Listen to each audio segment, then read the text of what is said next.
Welcome to the Corporate Treasury 101 podcast. This is the last and final segment of our interview with Stefan M. Ciesla, Co-Founder of Ayora, and Gordon McKenzie, CTO and Co-Founder at Ayora, having a discussion about what is a Treasury Policy. Stefan brings his expertise from his previous roles at FIG Corporate Finance and as Chief of Staff at Bankable, while Gordon McKenzie has a background as a clinical entrepreneur at NHS England. Together, they bring a very interesting blend of knowledge around working capital management and technology. Our conversation with them was truly captivating, and we're excited to share it with you. In the episode of today, expect to learn what is a treasury policy, what is the link between a company's working capital management and its treasury policy, what are the solutions offered in regard to the treasury policy, and how does that intersect with working capital management, and of course, like always, much more. If you enjoyed the episode, please consider leaving us a review on your favorite podcast app. Your support means the world to us and it helps the podcast to thrive. Moreover, it helps more people to find out about our podcast and learn more about corporate treasury completely for free. Last but not least, we started the AI Treasury Insight newsletter, a bi-weekly 3 to 5 minutes read that covers what is happening in AI in treasury and how this technology will change the way we do corporate treasury. Follow the link in the description or simply type in your browser corporate-treasury-101.com/newsletter. With all that being said, please welcome Stefan and Gordon.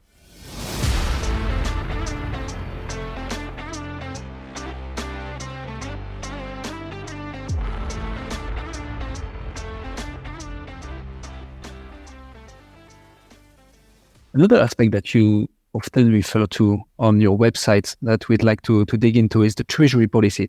So this is a big topic, so we will probably need to have a full dedicated episode on this. But maybe to begin with, can you briefly explain to us what a treasury policy is? Yeah, sure. It's that's actually, I guess, it's a document which a number of principles that will kind of underpin how you approach treasury management in general. And within that treasury policy, you often find various sections that deal with different types of considerations that you need to have around, let's say, cash and broader treasury management. It will probably state, what are your objectives, what kind of tools you have at your disposal, how you will make decisions, what kind of governance you put around it. And then very importantly, it will also at least give you guidance as to how to define your risk appetite, your treasury risk appetite. Because at the end of the day, when you think about treasury, it's all about kind of balance of risks and rewards you can achieve. And in a way, a well-designed treasury policy kind of acts as your North Star for your day-to-day decision making. And this kind of goes back to some of the things that Gordon mentioned just now, which is that our systems are trying to identify areas where we can improve on a kind of continuous basis, because these are life processes that keep changing. And the reason why we like the concept of treasury policy so much, and we essentially allow people to encode elements of the treasury policy in our platform, is to give our systems an understanding as to what is the kind of risk appetite of a given organization that's using the platform. And these might be risks related to your liquidity profile, to your FX exposures, to your counterparty exposures. It's a way for us to essentially make sure that we don't apply a cookie cutter approach to everybody and attempt to create a one-size-fits-all solution. It's really about finding those opportunities and risks that are opportunities and risks as you understand them and as they use them.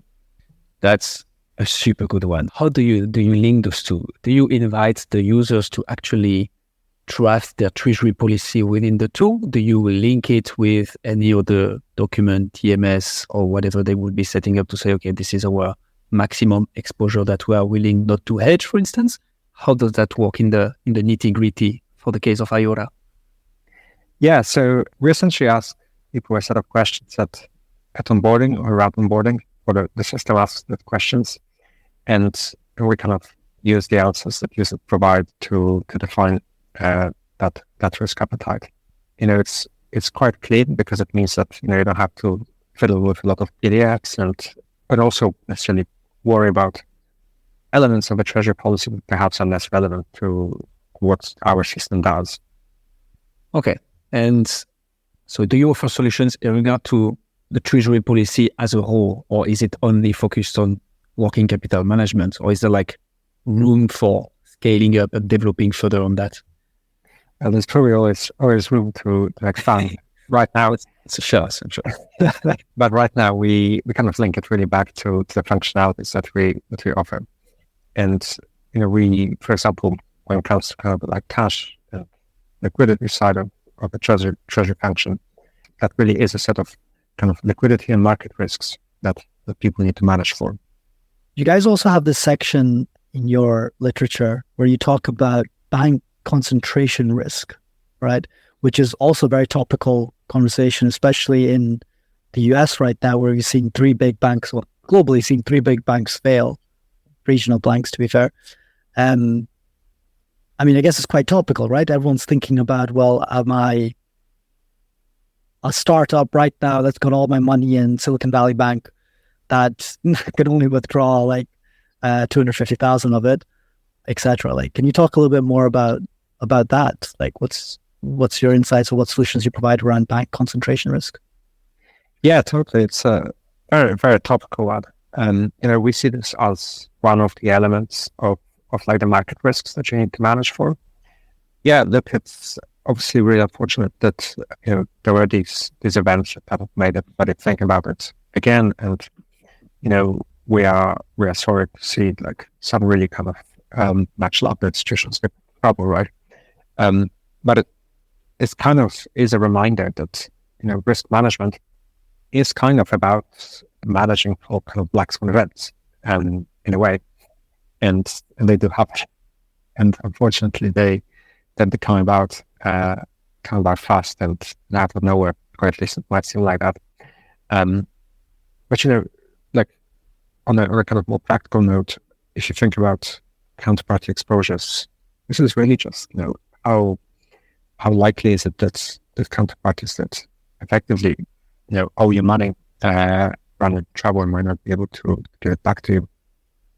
It's kind of linked back to the broader macroeconomic environment we were talking about earlier, and I think it's just another emanation of kind of new risks that kind of raise the head again, if you like. And how do we help people manage that? Well, companies tend to have a policy as to how much exposure they're willing to take to a single institution. If they don't, they probably should. The way we've set up our platform means that even if, as an organization, you haven't thought about it before, we can essentially help you think about it now. And then we track this exposure on an ongoing basis. And if you kind of deviate for some reason, then we'll let you know so that you can rebalance your exposures. And we're also able to kind of make use of the fact that this is a computer system, so it's pretty good at pushing out information like things like ratings, things like regulatory designations on different banks. So you don't have to think about this yourself all the time. Makes a lot of sense. Guys, thank you so much for coming on the Corporate Treasury 101 podcast. Is there anything else that you want to add about Ayora or working capital management or the future of working capital management? Well, firstly, we also wanted to thank you for hosting us today. We really enjoyed the discussion. Just to summarize, we think Treasury is a very exciting topic, and likewise, we just also wanted to remind everybody listening that Treasury is not just a big company topic, and no matter how big or small a company is, they inevitably will have a treasury function, even if there's no separate team to manage that.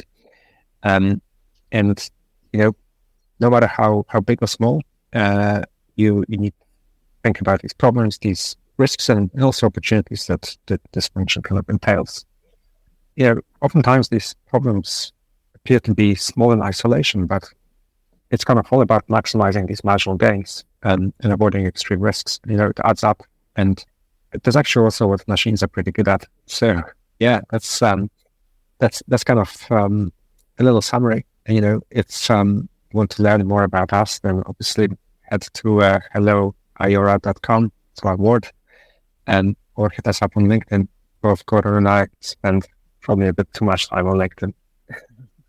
It's good. Everything related to that will be in the show notes below. So anyone listening can go down there and find either Gordon or Stefan's LinkedIn profile, or also the Hello Ayora website link as well. Guys, appreciate you a lot for coming on, and all the best with the company. Thank you very much. Thanks for having us. Thank you. Awesome. Bye-bye. Thank you so much, guys. Cheers.